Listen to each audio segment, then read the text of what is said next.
नमस्कार मित्रों। आज मैं आपको शुक्र ग्रह के बारे में कुछ जानकारी दूंगा। भृगु ऋषि की संतान शुक्र का जन्म मघा नक्षत्र में हुआ। यह शुक्र का पौराणिक विवरण मिलता है। यह दैत्यों के गुरु हुए और भगवान शिव की कठोर तपस्या करने के बाद इन्होंने कई अनुष्ठान किए, जिससे भगवान शिव ने प्रसन्न होके ये जो मैं बात बता रहा हूं, ये इनका पौराणिक वर्णन मिलता है। तो भगवान शिव ने इनको दैत्यों का अधिपति बना दिया और धन का अध्यक्ष बना दिया। तो ज्योतिष में हम धन का विचार कुंडली के दूसरे भाव से करते हैं। अब दूसरे भाव से हम वाणी का भी विचार करते हैं, दूसरे भाव से हम परिवार का भी विचार करते हैं। तो अब यहां ध्यान देने वाली बात यह है कि दूसरे भाव के कारक ग्रह हैं बृहस्पति, और दूसरे भाव की जमीन पे जो अधिकार है, जो नैसर्गिक रूप से धन का जो स्वामी है, वो शुक्र माना जाता है। और बृहस्पति को हम धन का स्वामी कुंडली में नहीं मानते। बृहस्पति ज्ञान के ऊपर अपना अधिकार रखते हैं, ज्ञान अध्यक्ष हैं, भाग्य अध्यक्ष हैं। भाग्य के ऊपर, भवन के ऊपर जो खर्चा होता है वो बृहस्पति की कृपा से होता है। लेकिन दोनों गुरु हैं, एक देवताओं के गुरु हैं, एक राक्षसों के गुरु हैं।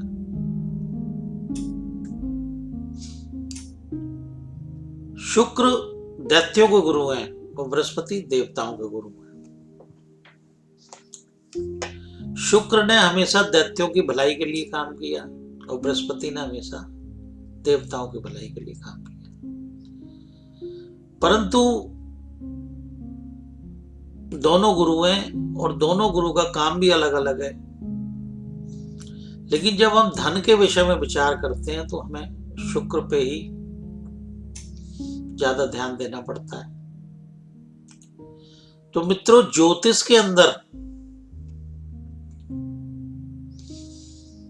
यदि हम धन का विचार कर रहे हैं तो दूसरे भाव का और शुक्र का विचार करेंगे। शुक्र की एक पौराणिक कथा में और मिलती है हमें सुनने को कि वामन अवतार में भगवान वामन ने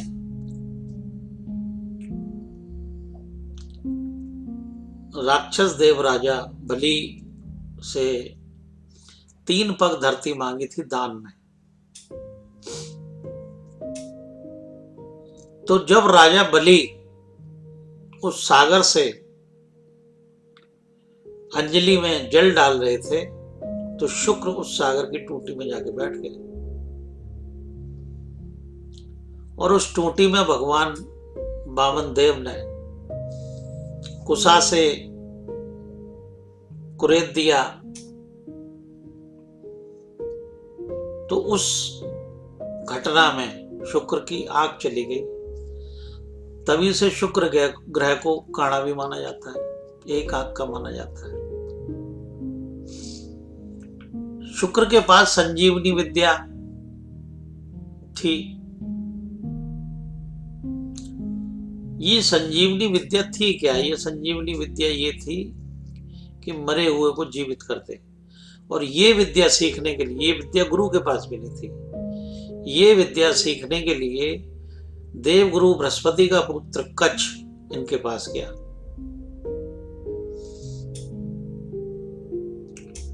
कुंडली में हम ज्योतिष की दृष्टि से देखें तो मैं धन की बात कर रहा था, तो शुक्र जो है वो वीर के भी कारक है।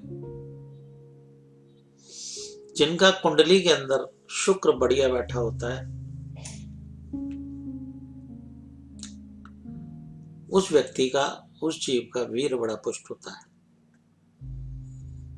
जो संतान पैदा करने की क्षमता रखता है।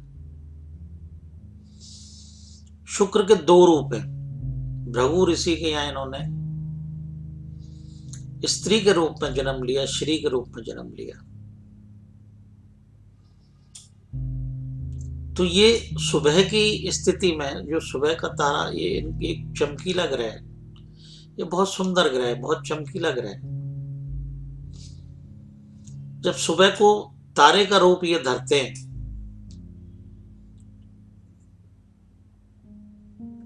तो पुरुष की स्थिति पैदा होती है, और जब ये शाम को तारे का रूप रखते हैं तो स्त्री की, श्री की स्थिति पैदा होती है।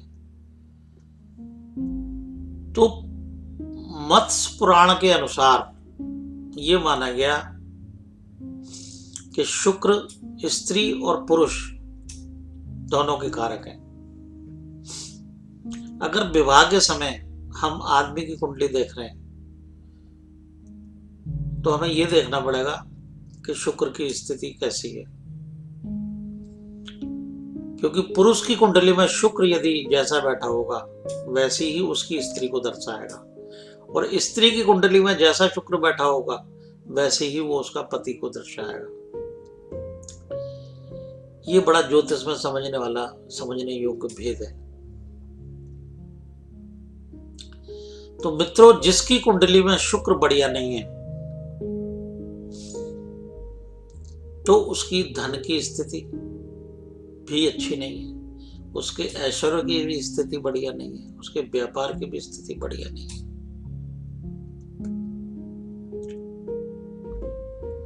उसका वैवाहिक जीवन भी बढ़िया नहीं है। और जिसका शुक्र अच्छा है कुंडली के अंदर, मान लो शुक्र तुला राशि का बैठा है या वृषभ राशि का बैठा है, तो उस व्यक्ति की धन की स्थिति अच्छी होगी। कुंडली की दो राशियां अपनी हैं, एक वृषभ और एक तुला। मित्रों, यहां दो राशियों का मैं आपको भेद बताने जा रहा हूं।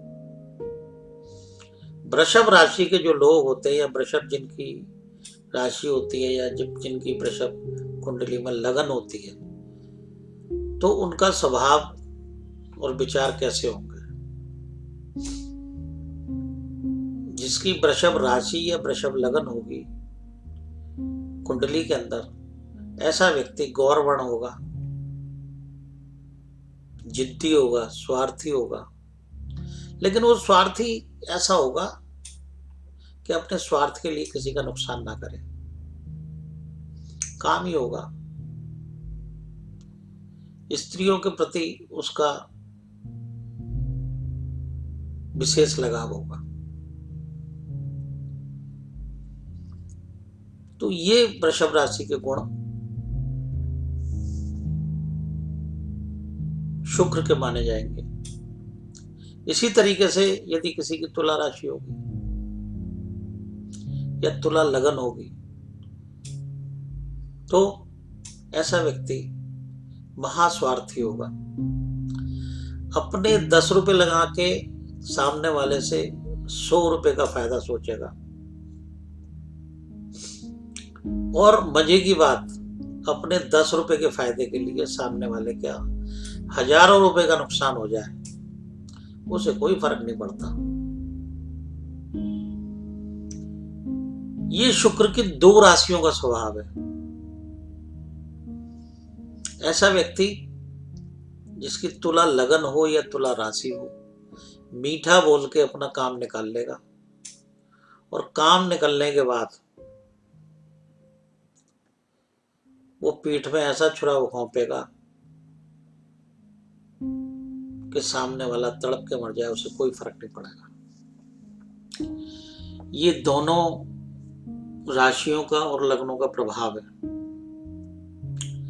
तुला राशि वाले व्यक्ति में पेशेंस कम होता है, वृषभ राशि वाले में पेशेंस बहुत अधिक होता है। तो मित्रों, कुंडली के अंदर शुक्र ग्रह धन से विशेष संबंध रखता है, स्त्री से विशेष संबंध रखता है, ऐश्वर्य से विशेष संबंध रखता है। और कुंडली के अंदर यदि शुक्र अच्छा है तो व्यक्ति को धन की स्थिति में, गृहस्थ जीवन में और ऐश्वर्य उसके जीवन में, वैभव भोगने में, भोगों को भोगने में, अच्छे खान पान को रखने में, अच्छे वस्त्र पहनने में कोई कमी नहीं आएगी। और जिसका शुक्र खराब है तो सबसे पहले उसकी धन की स्थिति खराब होगी। ऐसा व्यक्ति घर गृहस्थी में कलह रखेगा, ऐसे व्यक्ति के पास, ऐसा व्यक्ति औरतों की इज्जत नहीं करेगा, अपनी धर्मपत्नी की को एक वस्तु समझेगा, इस्तेमाल की वस्तु, ना कि उसकी रेस्पेक्ट करेगा। और मित्रों, एक चीज और मैं बताना चाहता हूं कि शुक्र की उपास्य देवी है अष्टलक्ष्मी। अब ये लक्ष्मी के 8 रूप हैं।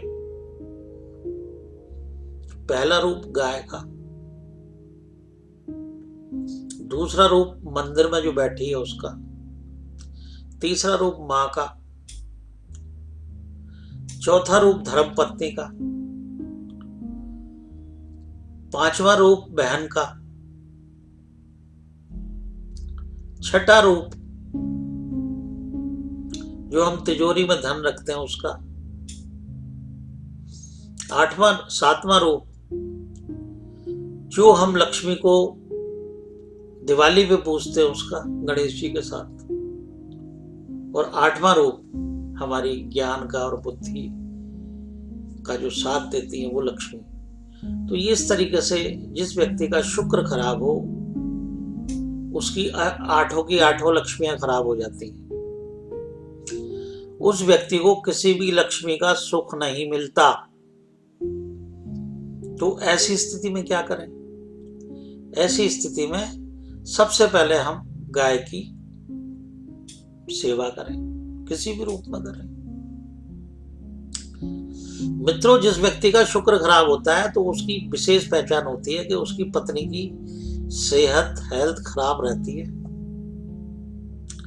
ऐसा व्यक्ति अपनी पत्नी की इज्जत नहीं करता, बाहरी औरतों के पीछे वो कुत्तों की तरह भागता है, बाहरी औरतों से उसे विशेष लगाव होता है। अपने पैसे को, अपने धन को, अपनी छठी इंद्री को वो खराब करता है।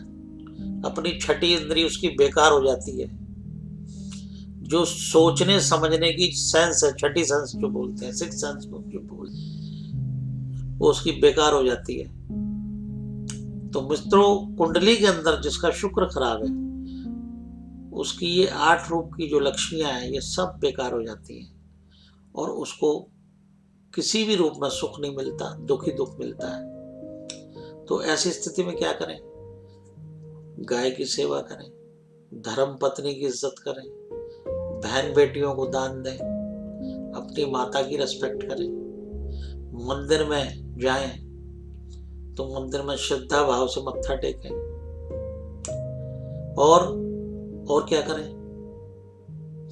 अपने धन को अपनी पत्नी से सलाह करके खर्च करें।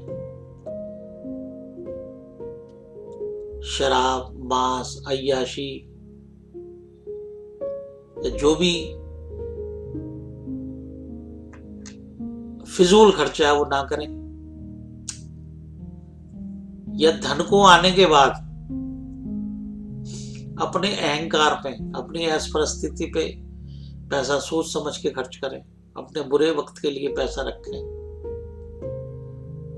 तो जिसका शुक्र अच्छा होता है उसकी सोच ऐसी हो जाती है, वो स्त्रियों की इज्जत करता है, गाय की सेवा करता है। और मित्रों, हम कह देते हैं कि जिसका शुक्र खराब है वो हीरा डाल ले। अगर वो हीरा डाल ले या ओपल डाल ले और उसके बाद भी उसका शुक्र ठीक ना हो तो क्या करोगे?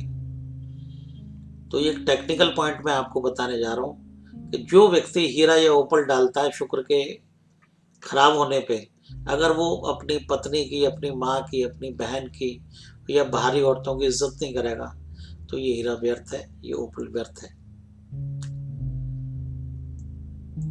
ऐसे व्यक्ति की कितनी भी बढ़िया शुक्र की दशा लग जाए,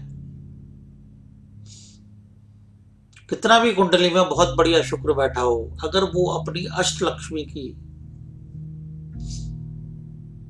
इज्जत नहीं करेगा, सेवा नहीं करेगा, पूजा नहीं करेगा, सलाह नहीं लेगा, रेस्पेक्ट नहीं करेगा, इज्जत नहीं करेगा, तो वो शुक्र उसको किसी भी कीमत पे, किसी भी सूरत में उसको अच्छा रिजल्ट नहीं देगा। मित्रों, अशुभ शुक्र के अंदर हम और क्या कर सकते हैं? आलू दान करें, दही दान करें, कपूर दान करें मंदिर में आरती के लिए, चावल दान करें, घी दान करें जोत के लिए।